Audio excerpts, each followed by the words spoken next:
Joining us is the Senior Special Assistant to the President on Job Creation, Mr. Afolabi Imokrede. Thank you so much for joining us today. Thanks. How are you? Happy Easter.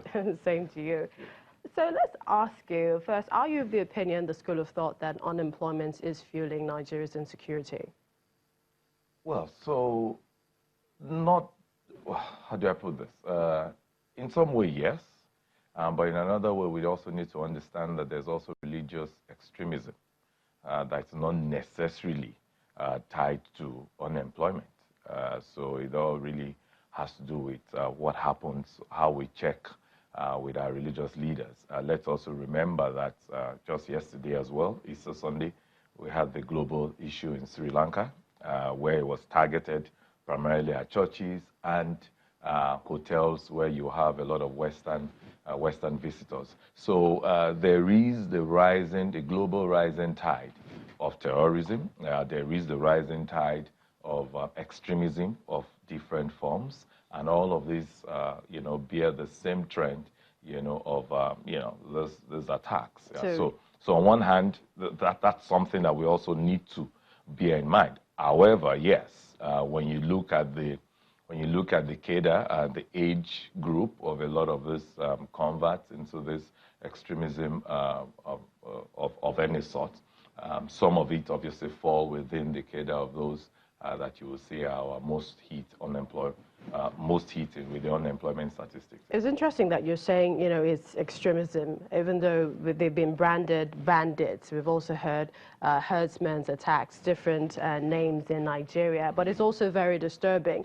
But the federal government, they've talked about many schemes that they've put in, to assuage the job creation, unemployment, but this hasn't helped. We're still the poverty capital of sub-Saharan Africa, and according to the World Bank, that seems to be rising. Well, I don't know that when you say it hasn't helped, then perhaps it would have been worse if we didn't have some of our policies in place. So that's something, I don't think that narrative is properly right. And when you also talk about poverty capital of the world, we again just didn't wake up to become poverty capital. And again, let's also put things in context that the numbers by which 80-something million people at the time, with this report, the World Bank report you quote, relative to, relative to what? A few years ago, that same number was 110 million. And it had come down, to 80-something million. So in terms of poverty now, not just really those, not just the youths, but also the different categories of humans. So you're saying you've created a lot of jobs. So what I'm saying is that there have been efforts, and the efforts have been yielding fruits. As you know, agriculture is one big area that this administration, because again, when we talk about job creation, let's also remember that 3.5 years in the life of an administration in context to the life of a nation is such a short period of time. And so, but when we've got to measure ourselves with what we've been able to do, considering what we met, on ground. But we've heard that. We've heard that over time. But I don't think Nigerians want to hear that. They want to have jobs. But you must also know what we're doing. Where is the conducive environment for people to work? Let's be able to unpack things properly.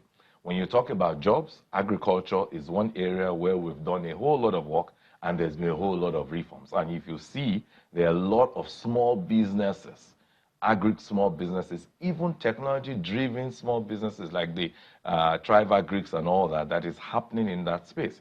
A lot of aggregation is happening. A lot of exports are also happening in the agri space. And there are not old people in the jobs. There are a lot of young people and young businesses in the jobs that also bringing in more people into jobs as well. So that's one.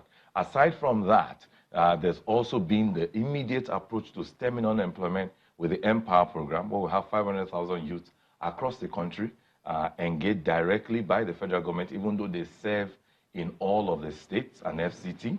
And let's also unpack that to say that each of these guys are also working in different spheres of our national life: education, in schools, public primary schools, some even up to junior secondary schools, in healthcare facilities, a lot of the primary healthcare centers. When you visit them now, you actually have Empower officials, who are attending to them, and also in our farms. So that again, 500,000 out of the labor market, you know, that also has a huge impact. And this is aside from the many others, you know, in the MSME framework that you know that we have been very much aggressive about through the year. We'll have you come back again to talk to us more about the federal government's effort, but a lot of people are saying that there are no jobs, that there are no conducive environments, but hopefully we'll have you join us to talk more about different, but even in the midst what of the it, government is doing. Okay. We'd like to thank you so much, Mr. Falabi Mokrede, SSA, to the President on Job Creation for coming on the program. Thank you.